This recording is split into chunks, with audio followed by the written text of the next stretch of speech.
ভারতের প্রধানমন্ত্রী নরেন্দ্র মোদীর জন্মদিনে যুক্তরাষ্ট্রের প্রেসিডেন্ট ডোনাল্ড ট্রাম্পের শুভেচ্ছা আসলেও ভারতকে ৫০% আমদানি শুল্ক থেকে কোনো ছাড় দেয়নি যুক্তরাষ্ট্র, যা মোদীর মধ্যে দুশ্চিন্তার কারণ।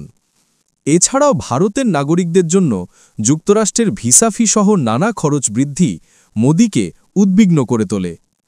মোদী জাতির উদ্দেশ্যে ভাষণে স্বদেশী পণ্যের ব্যবহার বাড়ানোর আহ্বান জানান। তিনি বলেন, ভারতের শত্রু অন্য কোনো দেশ নয়, বরং ভারতীয় অর্থনীতির ওপর অন্য দেশের ওপর নির্ভরতা। এই নির্ভরতা কমানোর জন্য দেশীয় পণ্য ব্যবহার করা উচিত। যদিও কোনো দেশের নাম সরাসরি বলেননি মোদী, কিন্তু তার বক্তব্যের ইঙ্গিত যুক্তরাষ্ট্রের দিকে স্পষ্ট। মোদীর আহ্বান দেশজুড়ে আলোড়ন সৃষ্টি করে এবং সামাজিক যোগাযোগ মাধ্যমে মার্কিন ব্র্যান্ড বয়কটের প্রচারণা শুরু হয়। মোদীর এই আহ্বানকে ভারতের দেশীয় শিল্প ও ব্যবসায়ীরা স্বাগত জানান।